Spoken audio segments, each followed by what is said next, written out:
François Garnier, Angers. Je suis addictologue amateur depuis longtemps. J'avais quelques remarques qui sont en fait des questions que je me pose depuis longtemps. J'étais très content d'apprendre que l'année dernière, la Société française d'addictologie avait viré sa cutie et était passée de la notion de sevrage à la notion de réduction des risques. Ça m'a quand même fait... En tout cas, la communauté généraliste qui s'occupe de patients addicts, ça a fait quelque chose et je tenais à rendre hommage à cette décision. Néanmoins, dans les exposés, le mot sevrage apparaît en permanence encore et jamais le mot réduction des risques. Donc c'est une... Je vous renvoie ça pour commencer. Ensuite, je me pose deux questions dans ma pratique et que je ne retrouve pas dans les questions que se posent les addictologues. Généralement, en médecine, on traite mieux les maladies quand on en connaît la physiopathologie, ou quand on en connaît, ou en tout cas quand on croit la connaître. Mais je veux dire quand les soignants ont une représentation d'où ça vient, comment ça se fabrique. Et j'entends jamais parler de ça en matière d'addiction. Donc je suis un tout petit peu étonné. Moi, j'ai du mal à soigner quelqu'un quand je ne peux pas construire avec lui les causes, les raisons, l'histoire qui fait qu'il s'intéresse uniquement à des produits et pas à des personnes. Et le troisième élément que je voulais souligner, c'est que travailler avec des patients toxicomanes, quelle que soit leur toxicomanie, sans construire justement un sens à ce qui leur arrive, et uniquement à partir de techniques comportementales, me paraît un peu gênant. Et on revient sur la question du paternaliste qu'a abordé monsieur, pour terminer. Et à l'image que vous nous avez présentée de ce petit bébé, qui est très parlante et très pédagogique, mais qui est quand même très paternaliste. Je suppose que c'est pour moi, puisque vous avez évoqué effectivement certaines de mes diapositives. Ceci dit, vous avez vu que je n'ai pas utilisé le terme sevrage, et par contre, la réduction des risques était bien présente dans mes diapositives. Alors, évidemment, on avait une présentation de 12 minutes, il était difficile d'aller dans le détail, mais par contre, vous avez raison, aujourd'hui, si on veut bien traiter quelque chose, encore faut-il bien le comprendre, et il est évident que plus l'addiction est complexe, et plus il faut faire le tour de la question et comprendre finalement pourquoi finalement on se met à consommer un produit, pourquoi on en a besoin, dans quelle mesure ce produit s'inscrit dans la dynamique de fonctionnement d'un individu. Et il est évident que plus ça commence tôt, et plus ça veut dire qu'il existe une vulnérabilité importante. Et alors, évidemment, on a évoqué les aspects comportementaux ou cognitivo-comportementaux, mais il est évident qu'il va falloir utiliser, comme ça a été évoqué, l'ensemble des palettes. C'est-à-dire qu'aujourd'hui, les psychothérapies, il faut savoir utiliser des différentes approches psychothérapiques qui sont nécessaires pour pouvoir justement donc aborder toute la problématique. Alors qu'elle soit comportementale d'une part, mais qu'elle soit aussi dynamique, mais aussi systémique, car effectivement il faut travailler avec le système. On a évoqué l'entourage, à quel point c'est important, et il est évident qu'on ne consomme jamais par hasard, et il est évident aussi que l'aspect relationnel est un élément majeur dans l'apparition finalement d'une addiction, dans les hypothèses notamment physiopathologiques. On évoque beaucoup le problème de la pathologie de l'attachement. Il est évident que chez nos patients, on retrouve très très souvent de toute manière des problématiques anxieuses, des problématiques de carence affective qui existent de longue date, et une carence qui a du mal à se cicatriser et dont on paye la facture effectivement longtemps après. On le voit y compris chez des personnes d'un certain âge qui développent parfois des addictions de manière tardive, mais on retrouve dans tout leur parcours des modalités comportementales qui se sont exprimées, on va dire, toujours sur les mêmes modalités, sur le même scénario. Et alors, là aussi, il faut être très pragmatique, c'est-à-dire qu'il faut savoir utiliser les différentes approches, à la fois, bien entendu, psychothérapiques, mais pharmacologiques, qui vont traiter et les aspects liés à un type de produit qui est consommé. C'est évident que vous évoquez les patients consommateurs de produits illicites, quand il y a effectivement une addiction aux opiacés. Il est évident que là, pour le coup, ça représente un moyen d'utiliser un traitement de substitution qui va permettre d'aider le patient à stabiliser beaucoup de choses, et on va pouvoir mettre en place, à côté de ça, toutes les autres approches, notamment psychothérapiques, sociale, environnementale, etc., pour aider le patient. L'objectif, dans toutes les démarches en addictologie, c'est donc de comprendre ça. L'objectif étant finalement de permettre à l'individu de retrouver une meilleure autonomie. Et quand je disais acteur de sa santé, c'est ça, d'une meilleure santé, bien entendu. Évidemment, il manquait peut-être quelque chose dans mon titre pour justement comprendre que l'objectif, c'est permettre, réinstaurer effectivement au patient, lui redonner une autonomie qu'il n'a pas été en mesure de mettre en place de manière spontanément. Les patients qui ont consommé très tôt, d'ailleurs ils le décrivent très bien, qui ont testé différents produits, des produits à un moment donné quand je parlais d'adaptation, en fait, s'il fallait reprendre l'histoire de la coexistence des individus et des produits, c'est une histoire qui date d'il y a 200 millions d'années. Nous venons de la nature et toutes les règles du jeu viennent de la nature. Et aujourd'hui, il y a effectivement une discordance importante entre le mode de fonctionnement d'un individu qui est basé sur un référentiel ancestral qui date de la nuit des temps, alors que le contexte de vie a énormément changé. Ce qui était rare dans la nature aujourd'hui est extrêmement présent grâce, on va dire, à l'imagination un peu trop débordante parfois de l'homme, et tous les produits finalement avec lesquels on a coexisté et qui aujourd'hui sont problématiques, l'alcool, mais c'est vrai avec le sucre, c'est vrai avec le tabac, c'est vrai avec tous les autres produits illicites, on a toujours existé avec ces produits, mais aujourd'hui ils sont en grande quantité, et lorsque finalement donc le patient va les utiliser, c'est plus pour les raisons en termes d'avantages il y a très très longtemps, à un moment donné ça va être notamment pour agir sur des éléments psychologiques ou d'adaptation et d'auto-soin, donc une capacité d'auto-soin. Et c'est là effectivement qu'il faut comprendre donc, dans quoi s'inscrivent ces addictions pour pouvoir donc les traiter de manière pertinente pour éviter la rechute.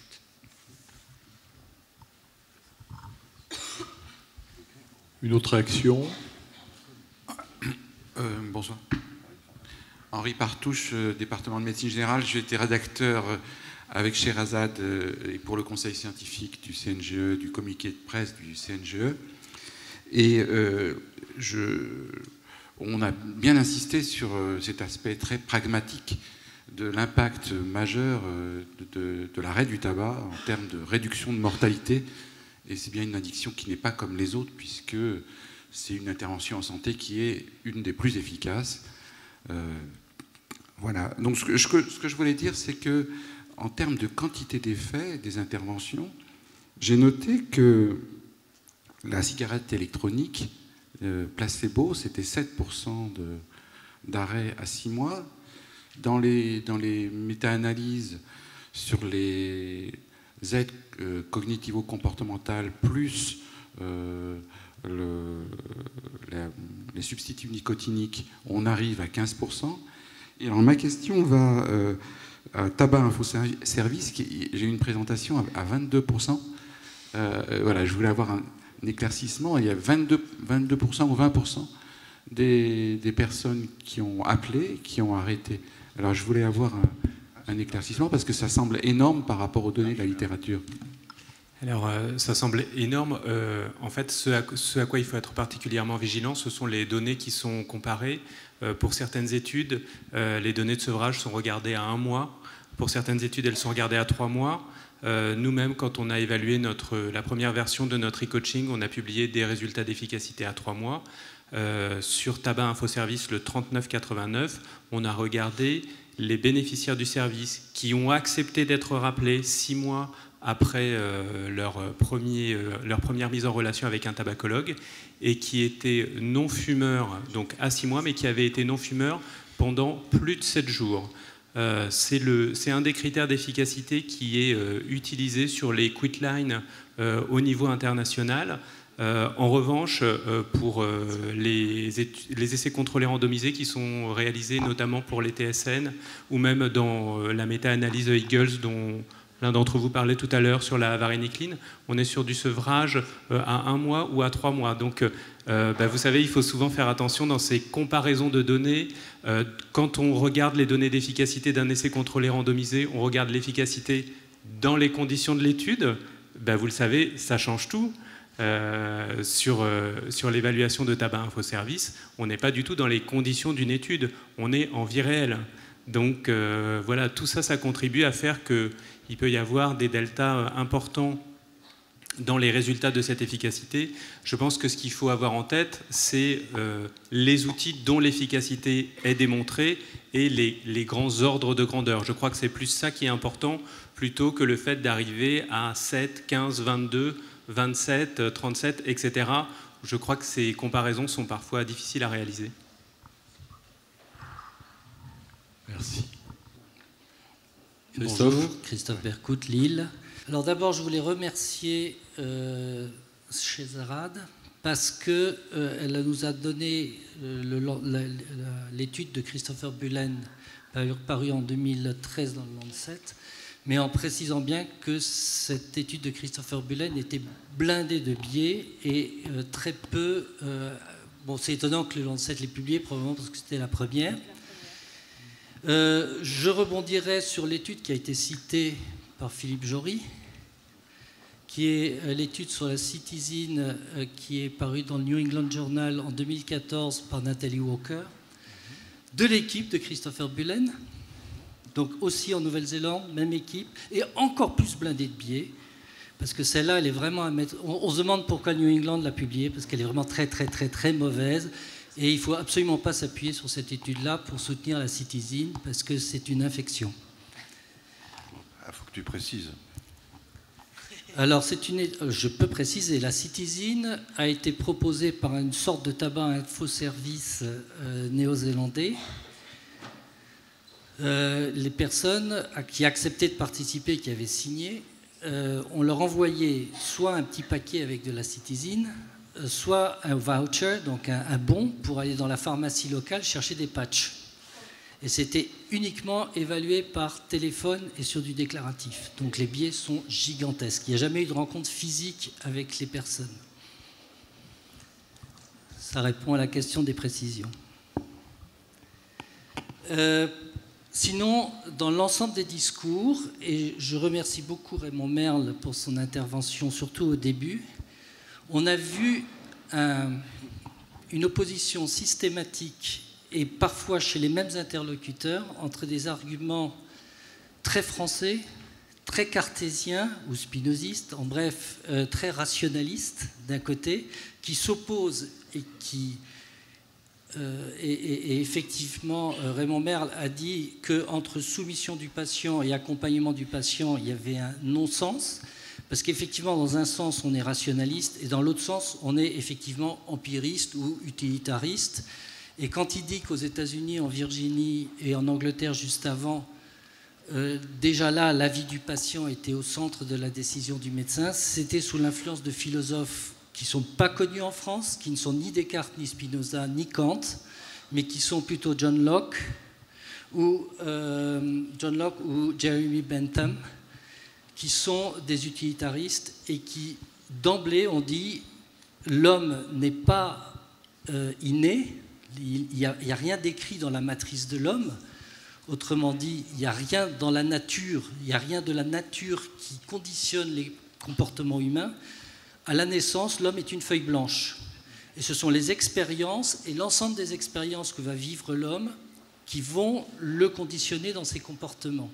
Autrement dit, pour l'arrêt du tabac, ce qui compte, ce n'est pas les connaissances du médecin, mais plutôt les expériences du patient. Et l'accompagnement du patient, c'est donc un accompagnement dans les expériences. Et la connaissance du médecin n'est qu'en arrière-plan. Ce qui est important, c'est de faire connaître des nouvelles expériences aux patients dans l'utilitarisme qui prédomine le discours du DSM-5, entre autres. C'est évident que ce n'est pas une feuille blanche, hein, l'humain à la naissance, il y a quand même des éléments, on va dire, qui définissent des éléments de personnalité, hein, qui sont d'ordre génétique. On récupère un certain nombre de choses dans notre héritage, l'héritage d'abord de la génétique, mais aussi de l'épigénétique. Aujourd'hui, on sait qu'il y a beaucoup de choses qui se transmettent à travers effectivement des mécanismes d'épigénétique et sur plusieurs générations d'ailleurs. Et donc ça, effectivement, ça va déterminer la suite du parcours du patient. Et l'objectif, c'est de prendre en compte tous ces éléments de vulnérabilité justement pour aider le patient au mieux. Et c'est là que vous avez raison. Au-delà de l'aspect cartésien, il faut être aussi très pragmatique. Et l'approche d'éducation thérapeutique, c'est pas une approche face à face, mais une approche côte à côte. Où on essaie de comprendre effectivement quelle est la problématique et quels objectifs on va définir avec le patient, car ce sont bien les objectifs thérapeutiques du patient qu'on va aider justement donc à accomplir. Et c'est là effectivement qu'on l'accompagne dans le processus. Et pour vous dire, on a évoqué par exemple le problème de la cigarette électronique et du troisième homme, mais l'expérience des patients est majeure. Je pense qu'en addictologie, il faut être très humble parce qu'on ne connaît pas tout et effectivement, le patient nous apporte énormément. On a vu l'expérience du baclofène, la cigarette électronique, je l'implémente dans ma prise en charge, évidemment, car effectivement, il faut savoir utiliser toutes les stratégies qui permettent finalement de permettre aux patients d'avancer dans les meilleures conditions possibles. Merci. Dernière question. Bonjour, Pierre Hadard. Récemment, médecin généraliste remplaçant. Pour ma part, je n'ai pas de présentation à faire au micro, mais une toute petite question. Monsieur De Matteis a cité, il me semble, 90% de patients qui n'arrêtent pas seuls, et Madame Kinouani a parlé de patients qui arrêtent plus souvent seuls, mais je pense que c'est des notions un peu différentes que vous avez évoquées chacun, donc c'était pour faire la part des choses. Bien. Réponse. C'est comme l'histoire des prévalences dont on a essayé d'éclaircir tout à l'heure l'interprétation. C'est pas du tout la même population. En population générale, en dehors de nos cabinets de médecine générale, de la consultation d'un tabacologue, de la consultation d'un pneumologue, dans la rue, vous allez dans la rue, mais la majorité des gens arrêtent sans nous en parler, sans nous demander notre avis, comme pour l'alcool. Voilà. Si vous rentrez... Il y a actuellement 400 000 à 500 000 personnes chaque année qui sont capables d'arrêter pendant au moins 1 an. Sans nous. Bien, mais écoutez, nous allons remercier les intervenants et le public.